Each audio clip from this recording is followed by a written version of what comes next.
और मध्य प्रदेश बीजेपी के नए अध्यक्ष पर बड़ी खबर। आज से प्रदेश अध्यक्ष की चुनावी प्रक्रिया शुरू हो गई है और चुनाव प्रभारी धर्मेंद्र प्रधान आज भोपाल आ रहे हैं। दरअसल शाम 4:30 बजे से लेकर 6:30 बजे तक नामांकन पत्रों को सबमिट किया जाएगा और शाम 6:30 बजे से लेकर 7:30 बजे तक नामांकन पत्रों की जांच होगी और रात 8:30 बजे पत्रों की अंतिम सूची की घोषणा होगी।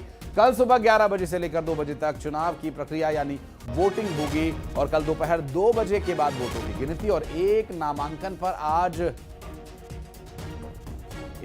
पर आज ही अध्यक्ष की घोषणा होगी। कल बीजेपी प्रदेश ऑफिस में, प्रदेश कार्यालय में बड़ी बैठक भी होनी है। दरअसल मंत्री, सांसद, विधायक, पदाधिकारी सभी इस बैठक में शामिल होने के लिए पहुंचेंगे। बैठक के बाद प्रदेश अध्यक्ष की घोषणा भी की जा सकती है। मिल रही जानकारी के अनुसार अब मध्य प्रदेश बीजेपी के नए अध्यक्ष की घोषणा की ये प्रक्रिया रहेगी और आज से प्रदेश अध्यक्ष की जो चुनावी प्रक्रिया है वो शुरू हो चुकी है, जिसमें भारतीय जनता पार्टी ने जो प्रभारी बनाए हैं उन्हें आज भोपाल आना है। दरअसल धर्मेंद्र प्रधान आज भोपाल आने वाले हैं और शाम 4:30 बजे से लेकर 6:30 बजे तक जो नामांकन पत्र है उन्हें जमा किया जाएगा। उसके 1 घंटे बाद तक उसकी जांच होगी और उसके 1 घंटे बाद इन पत्रों की अंतिम सूची की घोषणा होगी। कल वोटिंग की प्रक्रिया होनी है और अध्यक्ष पद की रेस में कौन कौन है वो भी तस्वीरों और नाम के साथ हम आपको दिखा रहे हैं, जिसमें चाहे अनुभवी नेताओं की बात हो, युवाओं की बात हो या महिला नेताओं की बात हो।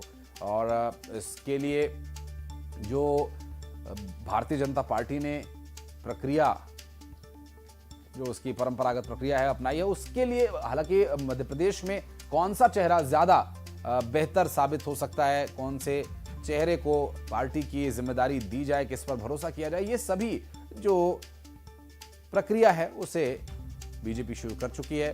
सांसद, विधायक, पदाधिकारी, कार्यकर्ता सभी से विचार विमर्श करने के बाद, पूरी प्रक्रिया को पूरा करने के बाद निर्णय होगा और इसकी घोषणा होगी। इस बीच भोपाल से एक बड़ी खबर आपको बता दें, मोहन कैबिनेट की आज एक अहम बैठक होनी है। सुबह 11 बजे ये कैबिनेट की बैठक शुरू होगी। दरअसल कई अहम प्रस्तावों पर मुहर लग सकती है। यहां मिल रही जानकारी के अनुसार भोपाल से खबर 11 बजे से कैबिनेट की इस बैठक में कई बड़े निर्णय लिए जा सकते हैं, कई अहम प्रस्तावों पर मुहर लग सकती है। प्रदेश के मुख्यमंत्री खुद इस बैठक में मौजूद रहेंगे। आपको बता दें कि मुख्यमंत्री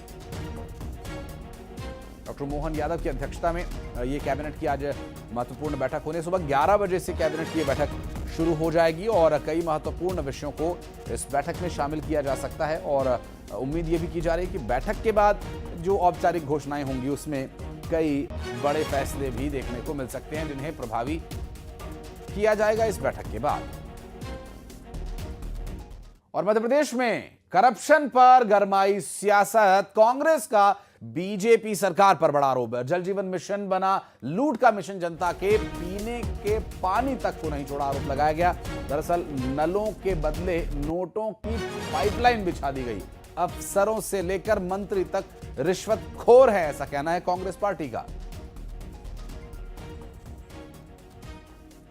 तभी तो हम कहते थे, हमारे प्रदेश अध्यक्ष जीतू पटवारी जी कहते थे, नेता प्रतिपक्ष उमंग सिंगार जी कहते थे कि ये 50% कमीशन की सरकार है। किस तरह की रिश्वतखोरी यह चल रही है, क्या सिस्टम है यहाँ का, ये मध्य प्रदेश की सरकार किस तरीके से यहाँ पे चल रही है, ये साफ साफ उजागर हो गया है। और छतरपुर से खबर, जहां नयाखेरा पहाड़ी क्षेत्र में पुलिस ने जुआ अड्डे पर छापा मारा। पुलिस ने 14 जुआरियों को गिरफ्तार किया। मौके से 1,10,000 रुपए कैश, 14 मोबाइल फोन, 8 कार जब्त की गई। पुलिस के मुताबिक करीब 30 लाख रुपए का जुआ यहां पर खेला जा रहा था और इस पूरे मामले में बाजना थाना प्रभारी की भूमिका संदिग्ध बताई जा रही है।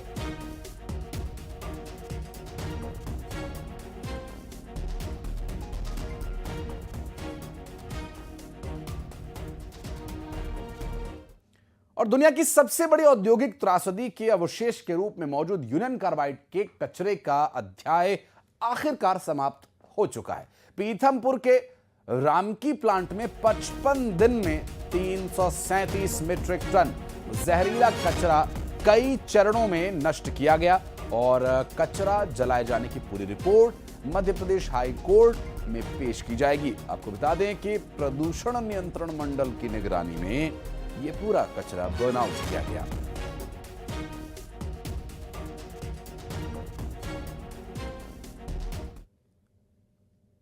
और दुर्ग से इस बीच एक बड़ी खबर, जहां दंपत्ति से 10 लाख रुपए की ठगी का एक मामला सामने आया। पार्ट टाइम जॉब का झांसा देकर उन्हें ठगी का शिकार बनाया गया और 10 लाख रुपए ऐंठ लिए गए। सोशल मीडिया पर विज्ञापन देकर झांसे में लिया था और इस पूरे मामले में सोशल मीडिया पर दिखाए जाने वाले विज्ञापनों का ही यहां जाल बिछाया गया। पार्ट टाइम जॉब और घर बैठे थोड़े और या ज्यादा रुपए कमाने का जो एक लालच दिया जाता है, कच्चा लालच, कई बार किस कदर भारी पड़ता है आप देख सकते हैं। इस पूरे मामले में अब जो 10 लाख रुपए की ठगी की बात कही जा रही है, दुर्ग से एक दंपत्ति को ऑनलाइन एक फर्जी विज्ञापन दिखा करके ठगी का शिकार बनाया गया। तो आप भी सावधान रहें और इस तरह की ठगी से बचें।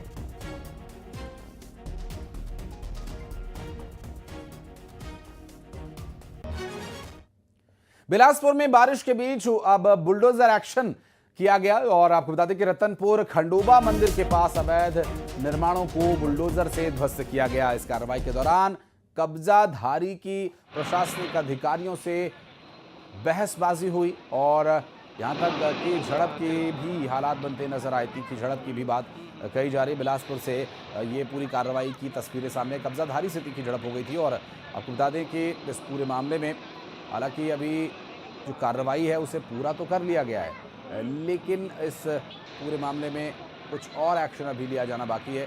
क्योंकि उस वक्त जब बारिश हो रही थी, बारिश के बीच ही प्रशासनिक टीम वहाँ मौके पर पहुँची हुई थी और बारिश का बंद होने का भी इंतज़ार यहाँ पर टीम ने नहीं किया और बारिश के बीच ही अतिक्रमण को हटाने का काम टीम के द्वारा किया गया। बिलासपुर से ये पूरा मामला सामने आया। और दुर्ग में एक दुकान में भीषण आग लगने का मामला सामने आया। दरअसल गिफ्ट शॉप में आग लगी थी और आग लगने से लाखों का सामान जलकर राख हो गया। दुर्ग के इंदिरा मार्केट की एक दुकान में आग लग गई और आग लगने के कारण की जांच की जा रही है। और दुर्ग के इंदिरा मार्केट में दुकान में आग लगी थी। हालांकि अभी तक जो कारण है वो स्पष्ट नहीं हो पाया, लेकिन तस्वीरें जो सामने आई वो डरा देने और हैरान कर देने वाली तस्वीरें हैं। देखिए, काला स्याह धुआं और आग की लपटें दुकान के बाहर किस कदर पूरी बिल्डिंग को अपनी चपेट में लिए हुए दिखाई दे रही है। लाखों का सामान इस आग में जलकर स्वाहा हो गया।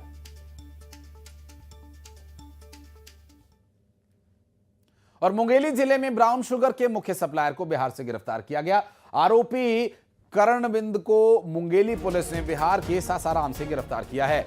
दरअसल पुलिस को देख आरोपी ने पिस्टल निकालकर फायरिंग करने की कोशिश की और ये फिल्में काफ़ी देखता था और इसने सोचा कि पुलिस कर्मचारियों को पिस्तौल दिखाऊंगा, तो जैसा फिल्मों में अक्सर होता है या हुआ होगा 90s की फिल्मों में, जहां पर ये पिस्तौल देख करके पुलिस कर्मचारियों को भागते हुए दिखाया गया या डराया गया, लेकिन यहाँ ऐसा कुछ नहीं हुआ। जाबाज पुलिस कर्मचारियों ने उसे धर लिया।